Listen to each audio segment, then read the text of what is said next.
Saya hanya fokus pada 2 poin saja Pak Menteri, izin. Yang pertama, realisasi anggaran tahun anggaran 2024 Pak Menteri.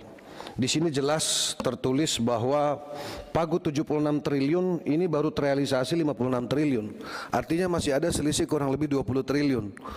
Ini bukan angka yang kecil.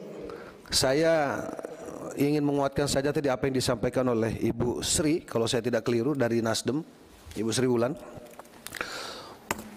bahwa jangan sampai kemudian 20 triliun yang menjadi harapan warga masyarakat yang berhak ini kemudian menghadapi persoalan-persoalan yang seharusnya tidak dihadapi oleh mereka, baik itu terkendala dengan sistem perbankan ya, atau kalau kemudian melalui pos ada hal-hal yang rumit yang kemudian yang seharusnya bisa segera didapati tetapi tidak didapati oleh saudara-saudara kita yang seharusnya menerima gitu.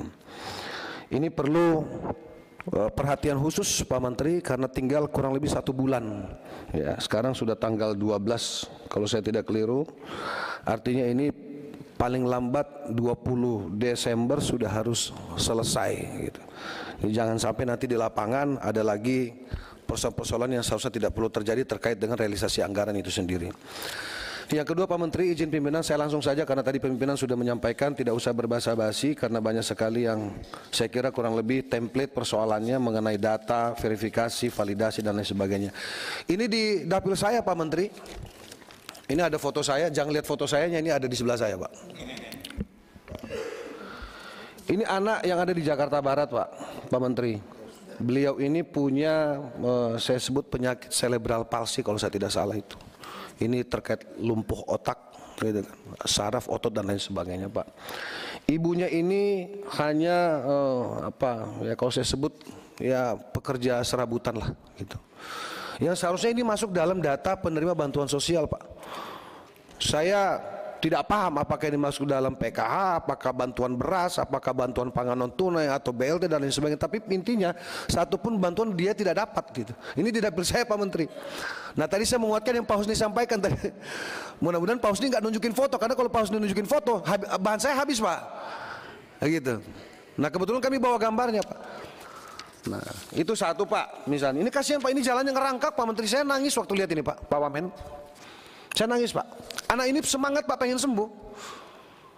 Dia bukan butuh kursi roda Pak, butuh penyangga kaki itu loh Pak untuk berdiri karena dia sekarang sedang mengikuti treatment fisioterapi Pak Menteri. Kasihan Pak, kami hanya bantu seadanya Pak. Gitu. Jadi kalau tadi disampaikan Pak Husni itu benar sekali. Jadi DTKS, data-data yang disampaikan ini mohon maaf kami bingung, ini yang bermain, yang menginput ya oknum, karena kita tidak bisa bilang ini kesalahan murni kita generalisir ke Kementerian Sosial Pak. Ini karena melibatkan ada RT, ada RW, ada kelurahan, kecamatan, mungkin kalau di desa ya perangkat desa gitu. Ini saya tahu pimpinan ini Pak Menteri ini orang yang sangat jiwa sosialnya tinggi sekali Pak. Paham saya, beliau ini dekat dengan rakyat Pak. Dekat dengan rakyat. Tolong teman-teman jangan curiga dulu, ini program belum ada ini. Ini karena memang saya kenal beliau aja Pak. 15 tahun Pak Maman, 15 tahun dengan beliau ini. Beliau ini jangankan ke orang miskin Pak, ke orang sukses saja beliau ini bagi-bagi rezeki Pak. Ya buktinya band saya dulu sering banget dipakai sama beliau Pak. Jadi itu tadi, artinya ini sebagai gambaran Pak Menteri, izin 1 menit seperti ini Pak. Dia harusnya menerima dia punya kartu lansia Pak. Tapi tiba-tiba kartunya dibekukan Pak Menteri. Iki ono apa iki? Masalahnya. Nanti kita cek. Ini saya bisa antar Pak Menteri langsung ke rumahnya Pak. Iya. Tapi nanti aja 2028 Pak. Lo enggak, maksudnya jangan sampai kita juga dianggap sebagai oknum Pak Maman. Kita ini enggak berani masukin data palsu gitu loh. Cukup cinta yang palsu. Iki loh Pak, izin Pak. Ini saya hanya bawa beberapa aja Pak.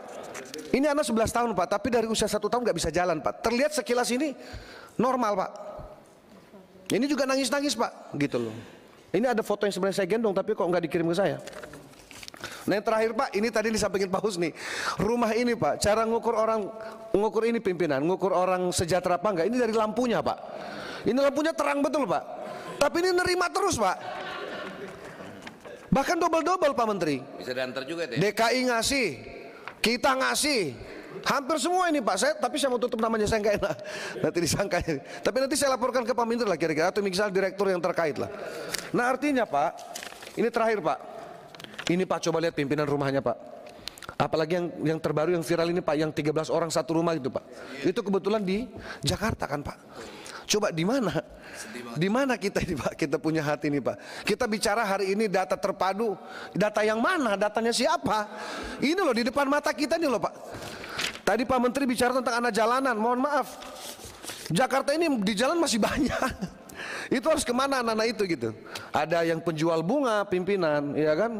Jual tisu, malah kadang-kadang masak. Nah kalau kemudian ini merupakan apa namanya bagian daripada modus yang mengarah pada eksploitasi anak, ini Kementerian Sosial punya tanggung jawab moral Pak untuk berkoordinasi dengan, saya nggak tahu apakah pemerintah DKI misalnya, pemerintah daerah, dalam hal ini Satpol PP selaku penegak perda dan seterusnya. Tapi tidak mungkin lah kita ini ngajarin Pak Gus Ipul ini berenang, orang beliau ini sudah betul-betul berada di garis rakyat gitu loh, didampingi dengan Pak Wamen yang aktivis sosial. Saya kira ini pasangan yang paling komplit di kementeriannya Pak Prabowo ini Pak. Ditunjang lagi dengan kerja-kerja para sekjen dan dirjen dan turunannya. Mudah-mudahan Kementerian Sosial ke depan semakin kuat gitu. Nah oleh itu Pak Menteri, pimpinan, sebagai penutup sekali lagi kami ingin menyampaikan terima kasih. Tentu Pak Menteri ini yang ada di kepalanya banyak sekali hal-hal yang harus diselesaikan Pak.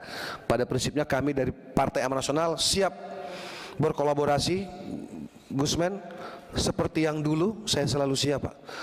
Ya, dan saya kira secara umum Komisi 8 juga siap bersinergi dengan Kementerian Sosial untuk membantu kerja-kerja ini supaya lebih baik. Saya kira itu saja, terima kasih banyak pimpinan. Wallahul muwaffiq ila aqwamit thoriq. Assalamualaikum warahmatullahi wabarakatuh. Luar biasa nih. Oh aduh. Tambah sebuah lagu. Ya. Ini bisa ngalahkan Ki Maman ini ya. Terima kasih untuk Pak Sigit. Ini memang data-data